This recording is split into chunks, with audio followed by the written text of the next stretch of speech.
I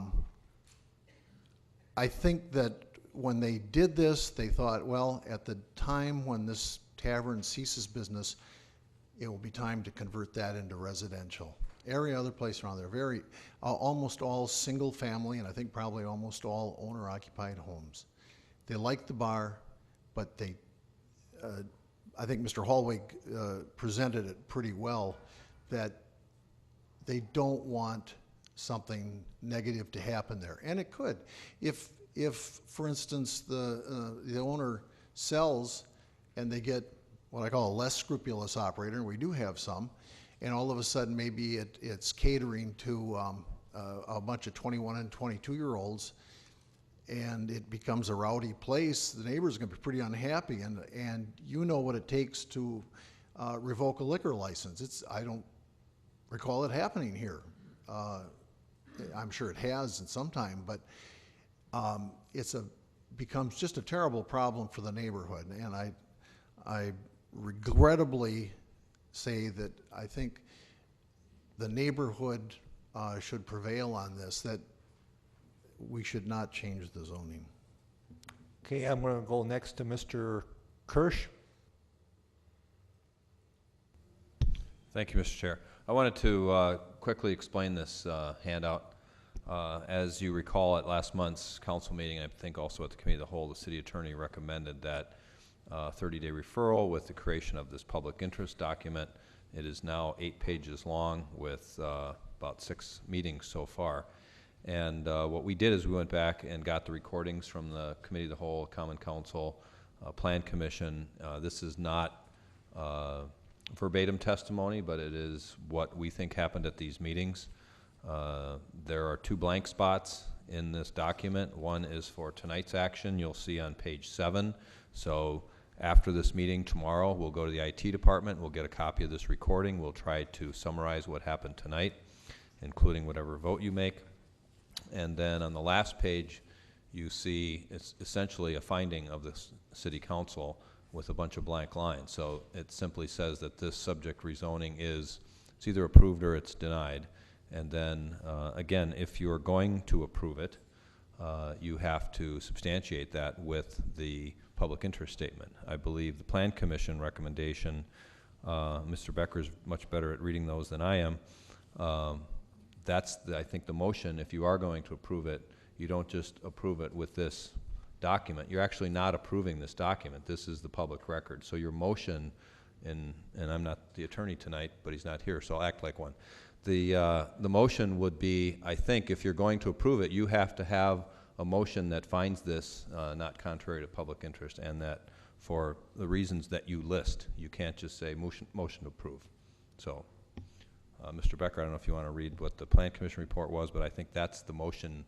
If you're going to approve it, if you deny it, as Mr. Sequest is, then you don't have to have a public interest finding. Okay, next I'm going to go to the council member of the 17th District, Richard Swans. Thank you, Mr. Chair.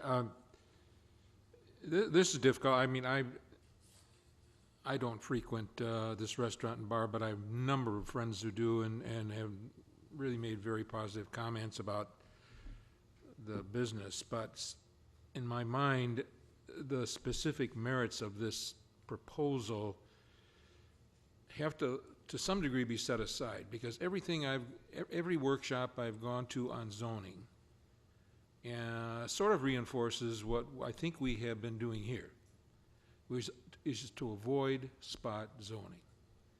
That, quite frankly, it causes more problems than it solves. So unless someone can convince me that all the arguments that are made, and quite frankly, by the way, the memo that Mr. Weath left with all of us sort of gets at some of those questions. I join Mr. Sequest.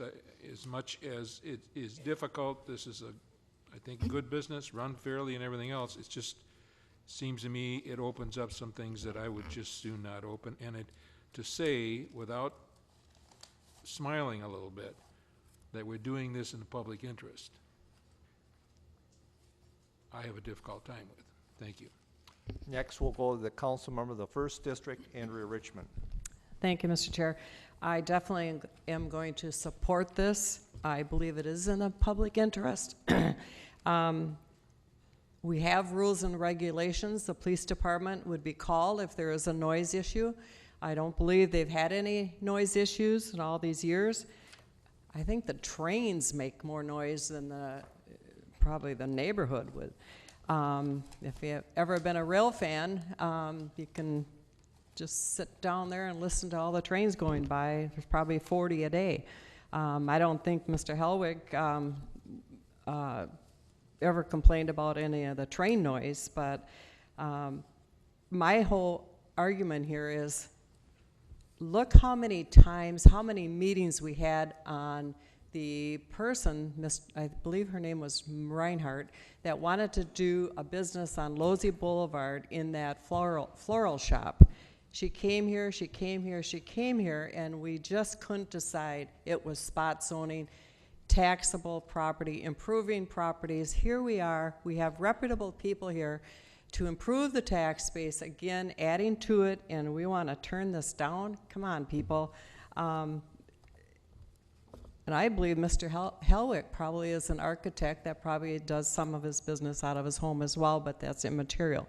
But I think we need, as a council, to go forward with this and give them the opportunity to have that expansion. Thank you. Councilmember Richmond, Mr. Kirsch did suggest that the motion should be approval of the City Plan Commission. Are you in, since you're the maker of the motion, are you in compliance with that? Yes, and is that agreeable to the second? Yes. Okay, and next I'll go over to President Cotter, District 11. Thank you. I mean, this is quite an interesting curveball that is showing up this evening. And I'm kind of torn in the whole situation. However, I think back to our 6:30 meeting this evening, where we talked about the importance of neighborhoods having amenities other than the residences. And so, as I say, it really is an interesting, I thought we had managed to bring it to a halfway satisfactory, more than halfway satisfactory compromise. And at this stage, to turn around and basically pull the rug from under it. I mean, and again, it's unfortunate we don't have legal counsel here tonight, but one of the major benefits that I heard touted in relation to it is not the expansion of space, but the provision of handicapped accessible facilities. So, I mean, if we were to turn this down, are we to ask them to go back to the drawing board and ask them to come in with a proposal without the expansion, but with the somehow providing for the public, people who have needs of handicapped accessible facilities? To turn around tonight and make a decision on it, it seems like we're doing a heck of a lot of referral, but then we're getting a lot of bombs dropped tonight too. So I'm not quite sure where I'm at in relation to it, but these are some thoughts that come to mind that we need to consider in relation to this most recent development. Thank you. Next, I'll go to the councilmember of the 8th District, Bob Sequest, for the second time. And the last time. Councilman Cotter is absolutely correct that having a mixed neighborhood is a healthy thing, and it's a healthy thing. This place is a meeting place for a lot of people. It's a really nice establishment. I'm not arguing against that. What I'm arguing against is the long-term view, the protection of the neighborhood in the long-term future. And somebody on a past city council said this should become residential at some future time. What we're doing, unfortunately, is as I understand it, and maybe Attorney Kirch can correct me on this, but that he needs to be rezoned in order to do the construction at all. And it's a shame that we would be stopping that because they're good improvements. But we're looking bigger picture than that. We're looking at the neighborhood and the residential area after he's gone. And you know, it's unfortunately we have to make that kind of decision. We're not given the leeway. We thought last month Mr. Becker conjured up a solution that turned out to be illegal, but would have served the purpose much better. And so again, I feel my only alternative is to vote for the neighborhood, and that is to deny this. Okay, we'll go to President Cotter for the second time. The only response that I would have to that is that we all make the best decisions that we can, believing that they will be good for the future of the city, but they also have to reflect the current circumstances. And as I say, the example I mentioned earlier, previous councils, when we did the comprehensive rezoning, it was the belief that single-family homes, residential, were an area that needs to be protected. But as planning develops, we're moving into the circumstance of saying that, well, neighborhoods also need some additional amenities. So are we saying that we are not going to consider making changes now or in the future because people made decisions as they believed were the right thing for that time? Where I'm torn with this one is that it is an amenity that is good for, that many people believe is good for that particular neighborhood in its current circumstance. And how can we legislate on the what-ifs and the maybes? I think we do a heck of a lot of that kind of thing anyway, but given... What's your problem? I'm making a statement. I'm not talking to anyone in particular other than the committee. President Carr, continue, please. In any case, it seems to me...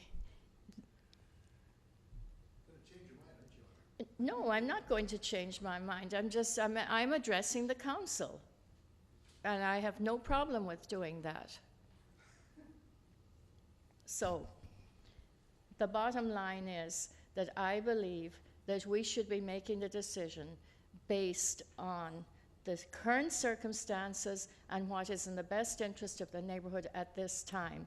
And worrying about anything that might happen down the road, either this council or future councils can address it then. So that's where I'm coming from. Thank you. Next is the council member of the 3rd District, Chris Olson. Thank you, Mr. Chairman. I'd like to make one comment here, and it comes from the legislative record here. I don't know who prepared this, but thank you.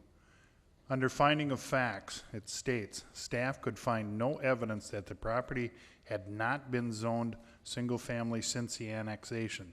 The subject property was not found to have been part of any of the city's comprehensive rezonings.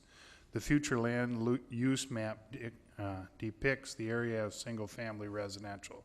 The comprehensive plan also supports neighborhood-orientated services. This is something that fell into a black hole and we missed it.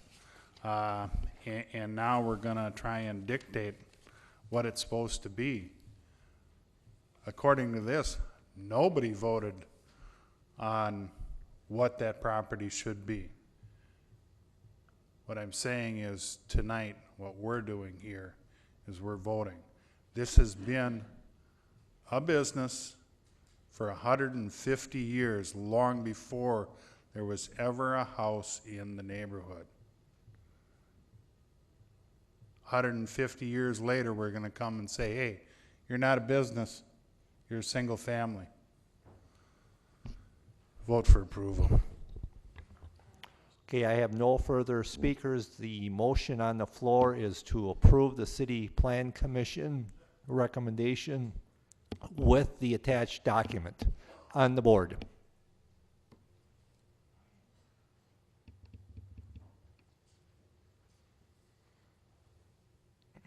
Okay, it passes 13-3. Could the city clerk please read the no votes? The noes are 8, 16, and 17.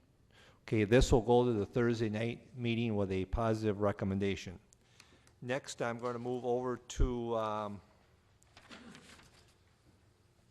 I'll take the three together. It's 118, 187, and 188. I have 13-0118, a charter ordinance to amend subsection 2.20 of the Code of Ordinance, City of Crosse regarding council member salaries. And the J&A committee divided the question. The divided question is 187 and 188. 187 divided, which is portion A, a charter ordinance to amend subsection 2.02 parent C of the Code of Ordinance of the City of Crosse regarding council member expense accounts. The J&A recommendation was to increase that from 150 to 175. And 13-0188, which is divided as section B, a charter ordinance to amend subsection 2.20 parent C of the Code of Ordinance City of Crosse regarding council member salaries. The legislation states that it be changed from $200 to $400. And I need a motion for a public hearing. All in favor say aye. Opposed? Council rules provide 3 minutes per person. First person I have wishing to speak in opposition is Eric Radke, 2021 14th Street South, representing himself. And you have 3 minutes, sir. Thank you. First off, I really do appreciate what you guys do. You put a lot of time in, and I acknowledge that. Do I believe that you put the time in that would warrant more money in a different situation other than a government body? Absolutely. But this is a really slippery slope. I mean, what's to say, okay, couple years down the road, gas goes up again, and you're like, well, I need more, you know what I'm saying? I mean, it's a slippery slope. That's all I got to say. Thank you. Any questions for the speaker? Thank you for coming. Next, wishing to speak in opposition is Mike Tellier, 123 Main Street, representing La Crosse Tea Party. Okay, And you have 3 minutes, sir. thank you. You know, I was one of the founding fathers that said some quote about, you know, our country is, or our republic's in trouble when we realize that we can take from the treasury and increase our own wealth or give ourselves a pay raise. So I'm paraphrasing, but it's to that effect. Home values in La Crosse, like 2/3 of the home values are under $100,000. This city is struggling financially, and we're going to talk about adding another $40,000 to the budget. That's what this increase would amount to. 17 council members, $200 a month times 12. You know, where are we going to come up with those funds? And another example I found in other states, the state of New Hampshire has like 400 state reps in their state house. Guess how much their salary is per year? I'll answer it for you. It's $200 per year. That's the state house. And we're talking about doubling the pay. You're talking about doubling your pay. That's quite, I mean, how many people get a 100% increase, a pay raise in their jobs? Not too many. I don't think you guys should, the city council should be paid anything. It should be a volunteer thing. You know, it's your civic, we hear a lot about civic duty and that sort of thing. You should be here whether you get paid or not. If you really want to represent your constituents, it shouldn't be about money. You know, and the fact that it's being brought up, you know, that's, you know, why is this even being brought up? But, you know, the thing is, you're going to take money from the people struggling in this city that are already, you know, getting crushed enough by you guys with the finances, and give yourself a pay raise. That's corrupt. That's evil. I hope you vote against it. You know, just because the guy that's proposing it's leaving, you know, doesn't make it any better. You know, this is a voting yourself a pay raise, double your salaries. Public ain't gonna like that. Thank you. Okay, seeing no questions for that speaker, next I have is Greg Luce. His address is Nokomis Avenue, representing La Crosse Tea Party. Yeah, I hope you vote against this. I personally don't like being lied to, and we've been told in the media by some of y'all that you haven't had a pay raise in 30 years or something. But in 2008, you got, what, like a 75% raise when they gave you the $150 stipend and tax it as that expense check is taxed as income. So that's not an expense account, that's salary. So you got a raise in 2008, a big one. So I think we've been misled by someone that was pushing this. And I don't think it was I don't think this has been handled honestly, and I agree with the previous speakers that this is a civic duty. This isn't a profession. So, I mean, show some class and vote this down. That's all. Any questions for the speaker? Okay, thank you for coming. I need a motion to close the public hearing. All in favor say aye. Opposed? Carried. Okay, I'm going to take up question A first, which is the question regarding council member expense accounts. The J&A recommendation was to raise it from 150 to 175.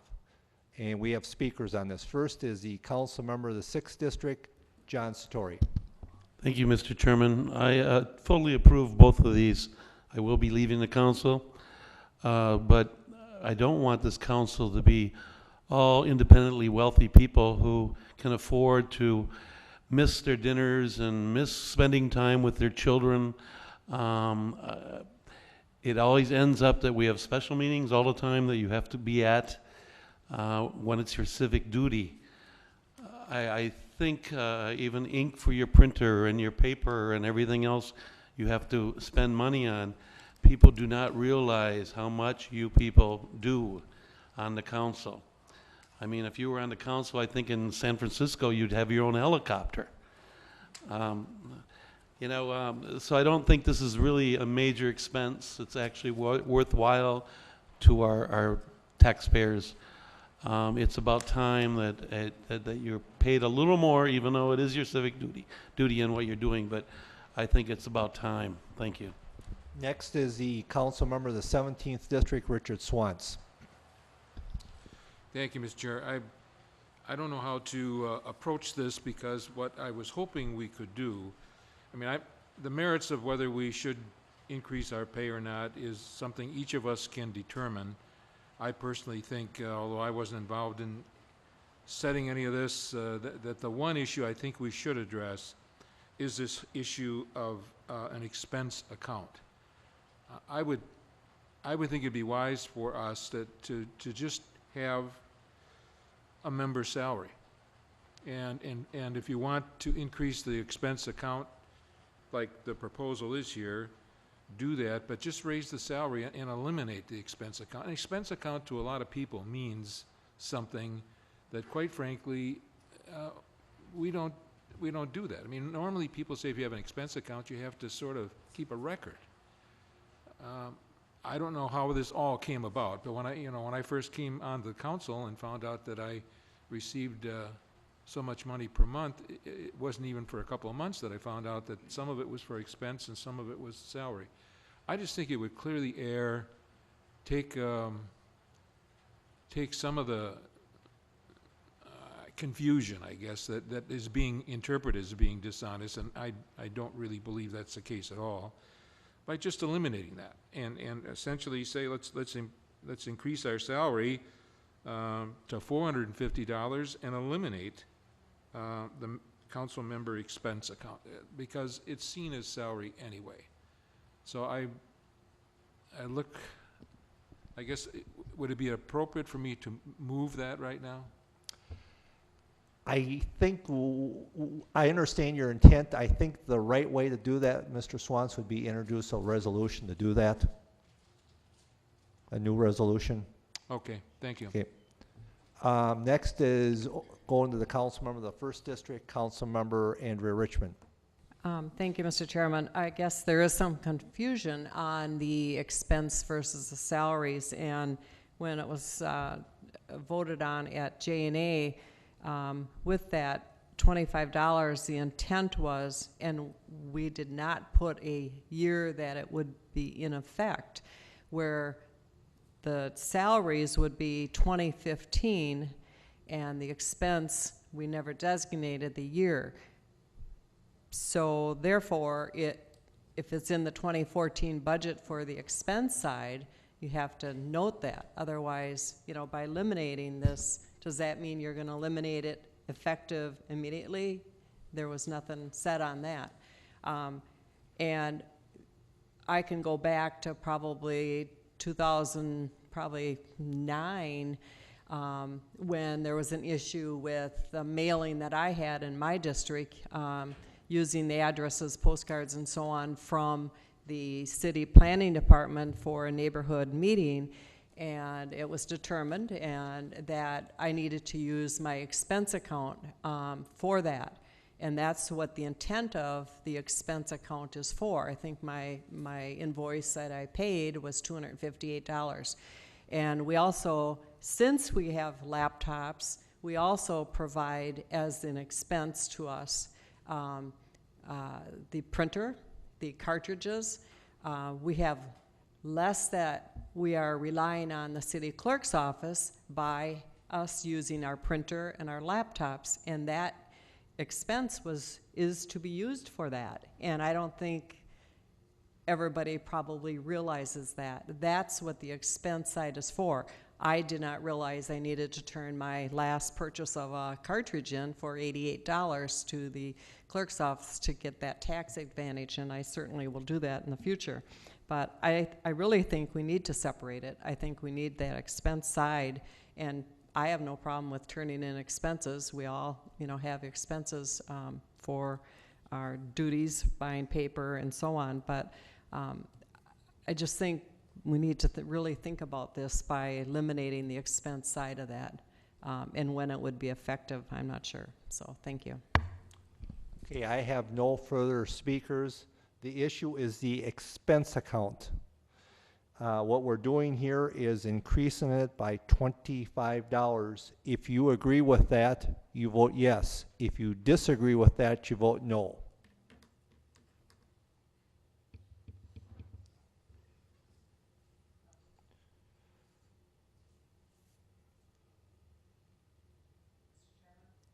Yes. Excuse me. Councilmember Richmond, I would make a suggestion to you. You want to put it in, whether it should be 2013 or 2014, to make that amendment on Thursday night, since we've got a vote in progress. Okay, thank you. Okay, it passes 10-4. Would the city clerk read the no votes, please? No votes are 2, 9, 13, and 15. Okay, so the And then recommendation. number 1 did not vote. Okay, thank you.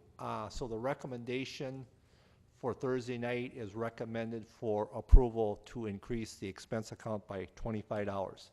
Then I'm going to go over to 13-0188, and that is the resolution is to raise the salary from $200 to $400.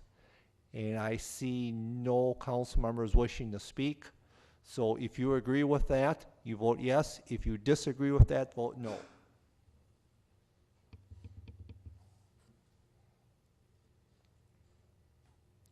Okay, that passes 8-5, the 1.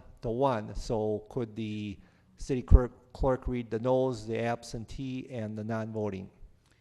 The noes are 1, 2, 9, 13, and 14. Number 12 abstained, and number 6 did not vote. So that will go to the meeting on Thursday night with a positive recommendation to increase it from $200 to $400. Okay, next I'm going to take up Giovovino, and that is 13-0189. And, yes, Mr. Satori.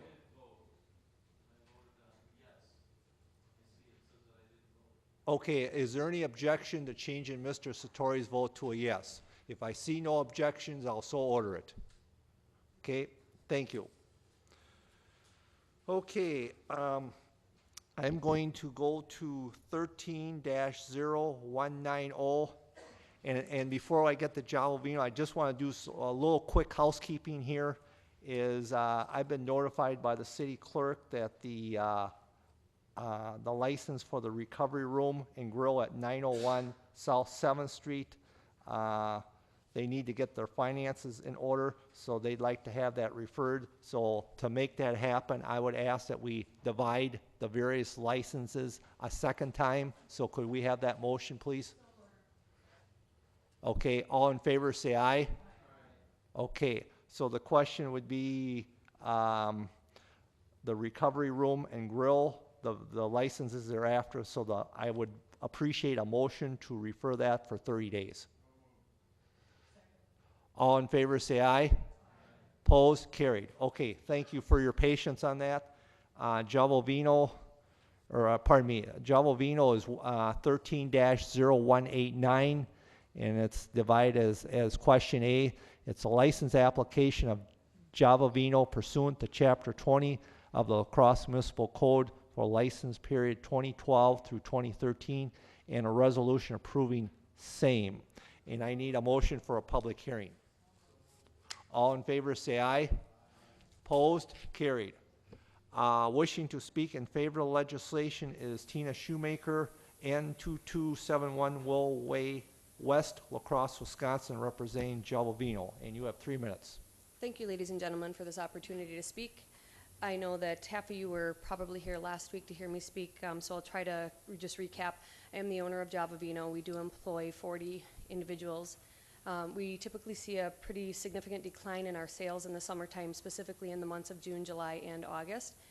We did apply for a beer garden license with the hopes of an outdoor dining experience for our customers. A lot of people think of us as a coffee and wine shop, but we are truly a restaurant as well. And we would like to have that opportunity for not only people to be outside to enjoy their coffee, on a nice afternoon, or a glass of wine, or whatever the case might be there. A couple of points on that. There's been an issue regarding, my understanding from some of the neighbors is they are concerned about the fact that perhaps our beer garden was going to take up parking spots. As you can see from our diagram, it does not take up any parking spots, so we are not intending to, decrease the number of spots we have allowed to us. I am not going to allow smoking in the beer garden, so it's not going to be used as some other means of, allowing our customers to smoke either. I would like to keep our employees fully employed in the summertime. We do, in fact, have about 25% of our employees who actually don't even have a vehicle, so they use the public bus system, ride their bicycle, or walk to work. We are instituting a helmet initiative for not only our customers but our employees as well, and installing bike racks with the hopes of encouraging people to ride their bikes to, our establishment by, giving them a discount or such to do that.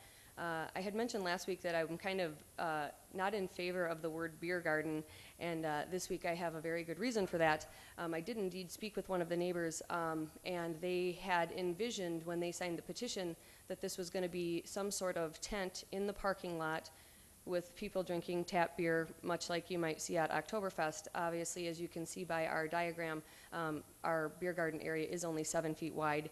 I believe the seating plan there is for 36 or 38 actual seats in there, and I don't envision people would actually just stand out there. Regarding noise, I don't think there is any amount of noise that we could make that would be more than what comes from that intersection right there as is. Our clientele is not loud and noisy, and I know that many of you are in fact customers of ours, so have been in there at various times of day to know that we have a very nice business that does a lot of great things for this community. In fact, we did host the wine tasting for the city of La Crosse last month for their sister city in Epinal as a fundraiser. And I would ask that this be approved so that we may indeed add the beer garden to our establishment. One quick question. What is your intent as far as the number of tables in the beer garden? You know, I think we submitted a drawing with that actually showed the tables on there, and that was just by doing the math of how wide the tables are and that sort of thing. We were looking at 18 tables, I believe it was, that seated 2 people each. Of course, people, if there were room, although I don't think there really is going to be in a 7-foot wide area to push 2 tables together, could 4 people sit together? Probably yes. But there simply isn't room to put large tables out there that are going to seat a very large number of people. So, and I guess if I recall the diagram correct, I think it's 28 to 30 tables that you would have in the beer garden, if I recall that correctly. Well, I know it's not 30 because that would, indicate 60 people out there, but I do believe it was 18 or 19 tables at 2 people per table, so 36 to 38. Okay, thank you. You're welcome. And then let's see, we have a question from Councilmember Richmond of the 1st District. Thank you, Mr. Chairman. Question, maybe I missed it, your hours of operation. On Sundays, we do close at 9 p.m. Monday through Thursday, we close at 10 p.m., and Friday and Saturday, we close at 11 p.m. We did apply for the Class B beer garden license, which only allows us hours of operation for the beer garden from 10 a.m. to 10 p.m. And as I understand it, that means, hours of, serving alcohol out in there. Correct. Thank you. You're welcome. Mr. Farmanic, do you have a question for the speaker? Couple things. One, taking a look at your property out there over the last week, obviously the 7 foot that you're talking about is basically the sidewalk close to the building, going on the east side and on the north side. Correct. One of the things that I'm wondering, is it possible that you can put some kind of sound barrier or anything like that in between the area of the tables and the north end towards the homeowners that way? I don't necessarily know about any sound barrier. There is actually parking right there to the north, so like the people will actually park their cars right up against the fence that will be the beer garden. So there will be cars there. There, of course, are only 2 neighbors to the north. One is my landlord, and the other is the Fishers, who I have provided my personal cell phone number to, so that if indeed there were any problems at any time, I would wish that they would contact me.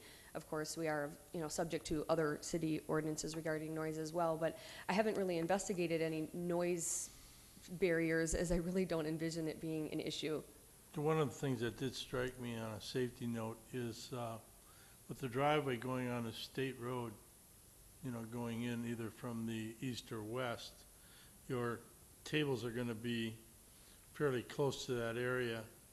Have you thought about putting some kind of cement barrier, pylon or pillar or anything like that, just in case somebody loses control and doesn't take out, Right. a number of people there? Yeah, we had discussed that. The furthest south of the building, on that state road end, as to whether that first post should be concrete or something in nature like that, as well as we did envision probably putting the tables actually up against the building as opposed to up against the outside fence. So there would be, the tables are approximately 2 feet wide, so then there would be another 5 feet before the fence. Okay, thank you. Okay, thank you for coming.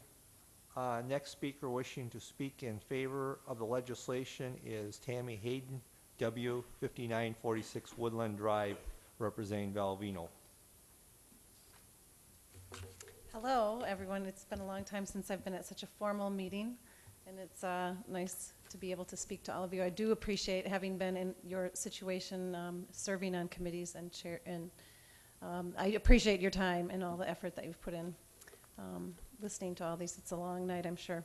I'm here to speak in favor of Javavino, and I am a friend of Tina Shoemaker's, and my kids are friends of hers. We go way back, and I trust her completely. I want to say that her business, she's done a wonderful thing for the south side of La Crosse. Her business is a nice establishment. It is not a big party house that people may think or think that if they haven't been there. I mean, show of hands, how many of you have ever been to Javavino? Anyone on the board here or are aware of it or no? And I recognize many of your faces if you're hiding and you're not wanting to admit it either, because I've been there too. It is a very nice place. It's a place I've taken my children. We have book groups there. We have coffee there. I've seen knitting things. I've seen exercise groups there. It is not a place that is going to be rowdy. It's a wonderful place, and she has done a great job. She initially was in the Shelby Village and moved, relocated, could have chosen, because she has the clientele, they would have gone anywhere, could have chosen to move out of La Crosse. She could have moved to Onalaska. She could have moved anywhere, but she chose to stay right there within a block of where her clientele was, keeping that whole area. She's done a wonderful thing for that corner, remodeling the building. You know, I would hope, and with the festival redoing their building, it would be wonderful if the Common Council here would support other buildings in that area also to remodel or update their look, just to keep that area vital. It's been just a wonderful place, and I would love to have all of you go there, but I just am here to support the beer garden. I do not think it's going to be rowdy. I trust that Tina is not going to allow that to happen, but it is just a wonderful place to go and spend time, so thank you. I would field any questions if anyone has any. No council members have any questions for you. Thank you for coming. Thank you. Next speaker is Robert Moswitz, W5750 Shorewood Drive, La Crosse, representing Valvino. You have 3 minutes. Hi, yes, my name is Bob Misavich. You got it close. Yes, and I'm here to speak in favor of Javavino. I own a company called TSE Services. We work in the sports industry nationwide. We're consulting, audio-video equipment, and software management systems. First of all, a couple of points. First, as was said previously, the integrity of the ownership is outstanding. Selflessness, caring, charity, these people are great. When I deal with people in the industry, I try to align myself with people of integrity because it makes business work a lot easier. And Tina and Howard wouldn't do anything that would inconvenience people. So that being said, that's the first point. The second point is Javavino is a professional business environment. That's what they provide. I have a company out on, or my offices are based on out in Highway 16, and I live out my train company, and I never seem to get all the way to my offices because I just stop at Javavino because I can get more work done there than if I go into my offices because I get bothered too much. So I can make more calls there, make more business there,